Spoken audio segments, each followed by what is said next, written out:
Welcome back. If you are just joining us, this is Daily Politics on Trust TV. Do well to follow the conversation across our social platforms on Facebook, Instagram, and watch us live on YouTube. Moving on, the victims of last week's airstrike in Rukubi, Doma local government area of Nasarawa State, have attributed the incidents to the anti-open graze law in Benue State. In an interview with Trust TV in Lafia, the state capital, the victims called on the federal government to prevail on the Benue State government to repeal the law. Take a look at this. Rukubi, a border community with Benue State, was last week thrown into confusion following the airstrike that killed over 40 Fulani pastoralists with several others injured. 60-year-old Alpha Bello, who lost 9 children during the airstrike after paying 6 million naira to the Benue State government to bail his cattle, wants the federal and Nasarawa State government to come to his aid, and also calls for a thorough investigation into the incident. I lost 9 children during the airstrike in Rukubi, Doma local government area of Nasarawa State after paying 6 million naira as fine to the Benue State government to retrieve my cows. I am appealing to both the federal and Nasarawa State government to come to my aid and other injured persons to enable them pay their medical bills. A relative of some of the airstrike victims, Usman Bawa and Ibrahim Hassan, who are currently receiving treatment at Aboki Clinic in Dalhatu Araf Specialist Hospital, Lafia, wondered why innocent persons were killed, urging government to take action against those behind the attack, and stressed the need for federal government to prevail on Benue State government to repeal the anti-open grazing law. So when they were uploading them, not knowing what is going on, they have seen a little bit like an aeroplane or a jet or whatsoever it's called. Then before they know, they have seen all like a flash of light, not knowing that it is bomb blastering, then scattering all the cows and as well as those people who were there. Also narrating their ordeal, Adamu Abdullahi, who fractured his left hand while scampering for safety, and Muhammadu Aliyu said they paid 1 million naira on each cow to Benue State government as fine. Abdullahi, who has 2 wives and 10 children, said they were offloading the cows when the airstrike happened, adding that many people and their cows were killed.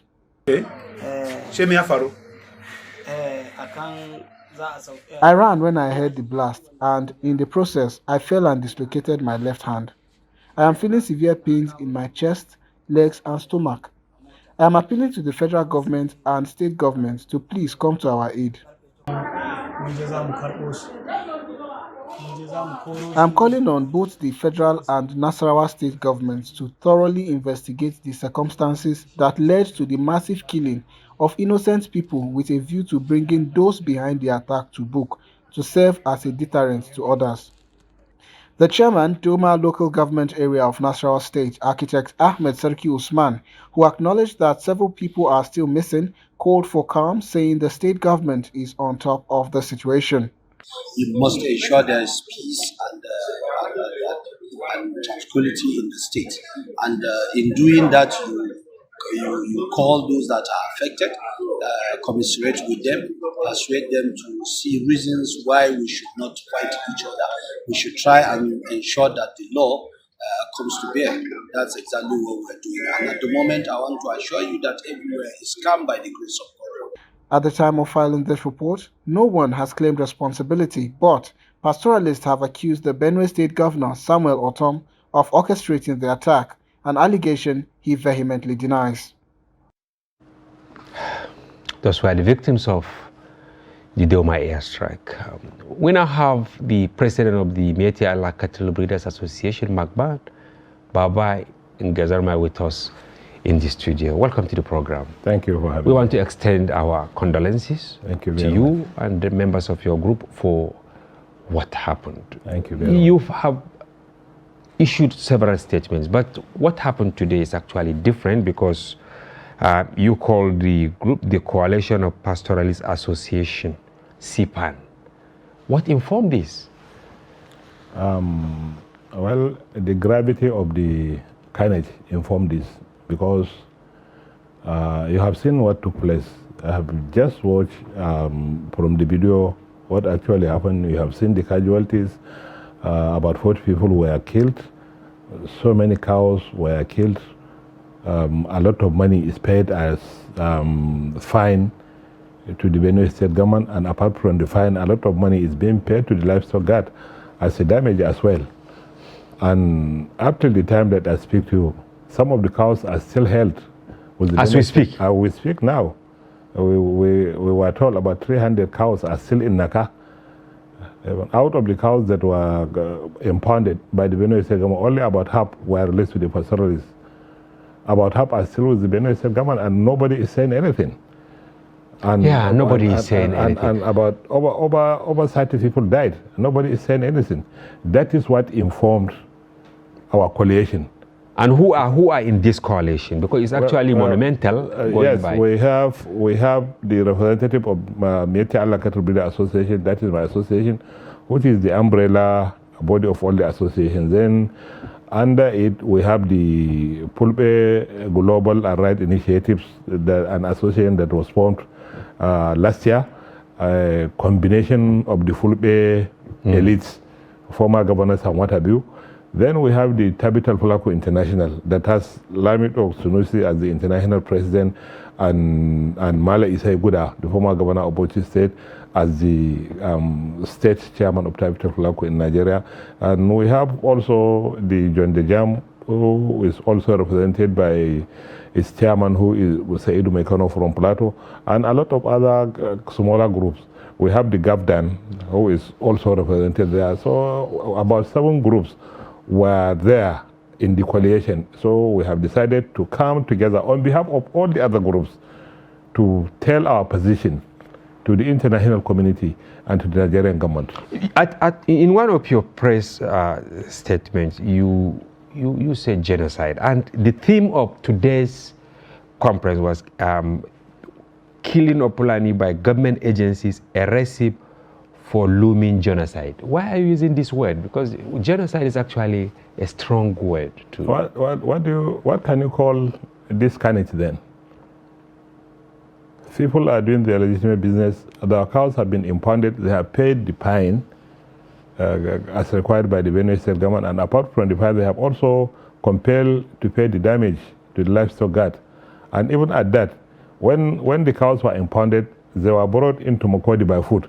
But when the fine was paid, these pastoralists were compelled to load them on lorries because those who confiscated them. Yes, they were denied pushing them, taking them by foot to the destination where they want to take them.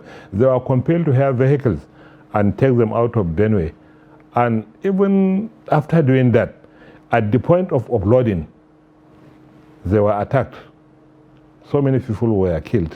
But who are you actually suspecting? Because nobody said anything. Actually, when it happens, it was a mystery for us. But it was after my visit to Doma, to the area where the incident took place. I met with all the affected pastoralists in Doma, at the MS Palace in Doma. We have discussed extensively, only for us to realize that it was a drone that was sent to bomb them. Wow. So who is supposed to handle drone in Nigeria today? Whether we like it or not, we must point accusing fingers to the security agencies, to the army in particular. Because we have cases that were clearly attacks from the Nigerian Air Force. On the 7th of November, we had an attack in Obi local government where some pastoralists and their cows were mistakenly killed. And on the second day again, the same helicopter came back and killed some other pastoralists in Kiana local government, also in Nasarawa state. And earlier, before that, in the same November, we had an attack in the border of Benue and Taraba. Yes. The same attack conducted by the Air Force helicopter. So, because terrorists are yet to have helicopters. So considering this, one will also assume this very one also is being, we may assume is being undertaken by the Has the military contacted you? Well, we had a meeting with the CDS yesterday.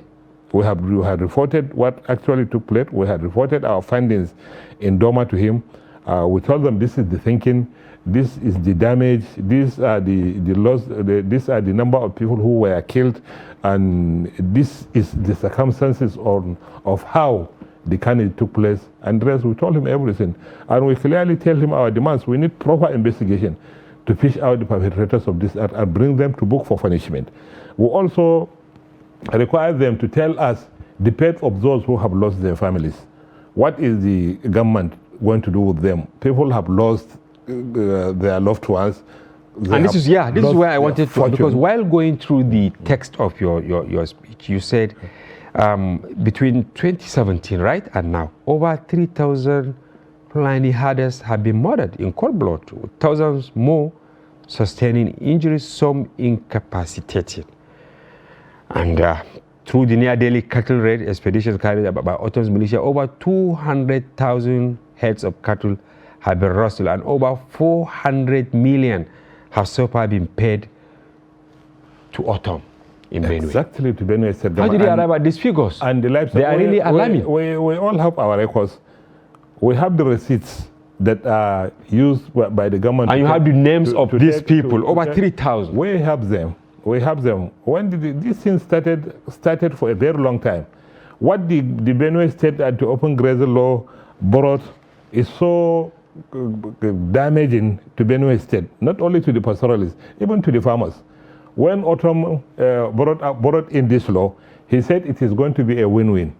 But who is winning today? It's a lost case. Lost. It's lost. Even to the farmers, it's a lost. Go to Benue, you'll see a lot of IDPs containing farmers from villages parked in IDPs.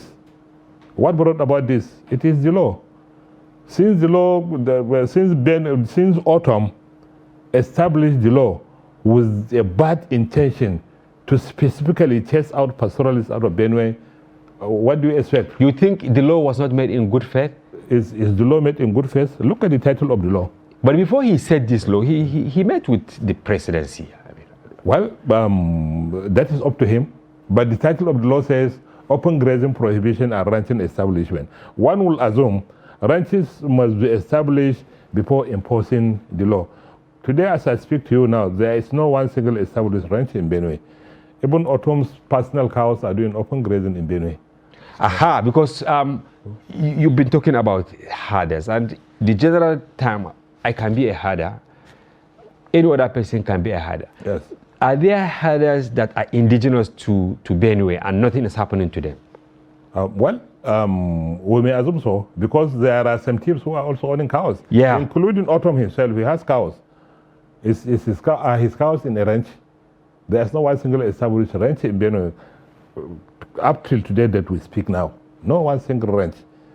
Now, when this thing happened, has he sent condolence message to you? No condolence, no nothing from Othman. The only condolence and concern coming to these pastoralists are the one that is extended to them by the Nasarawa state government. The Nasarawa state government has called them, he has sympathized with them, he has pleaded with them to become, not to take the law into their hands. He has even volunteered to release some money for their upkeep for some of their medical bills. I met with Simu, we have discussed before passing to Doma Emirate. And the Emir of Doma also has done his best in calming the situation, in calling the pastoralists, plead with them,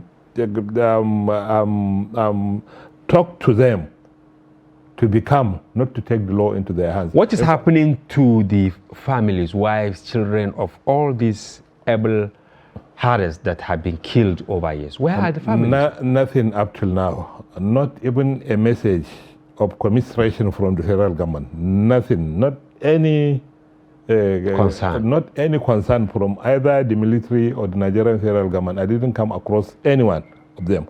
So that is what is disturbing us.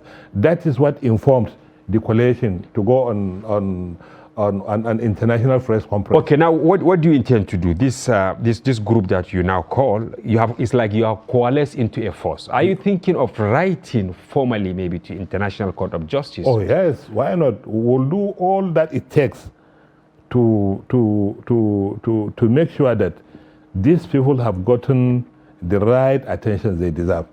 We'll do everything possible under law to ensure that these people have gotten the right concern they deserve to get. Because, I mean, if you look at the way this thing happened, it's like there is no government in Nigeria. Oh, God. Oh, yes. If not, how can people's cows be taken? Money taken away from them. And apart from the legal money, we may assume the assumed legal money yes. from Benue state government. Apart from that, the livestock guard have also constituted themselves into an authority to collect they collect money. We have evidences where they were given money. The livestock guards are taking money apart from the money being paid to the government before you get your cows released to you. And up till now and apart from that, for example, 100 cows will be taken from you, will be impounded from you. Yeah. You will pay fine for the 100 cattle that is being taken away from you as a fine. You will pay money as a fine for the 100 cows. The livestock guard will take their share.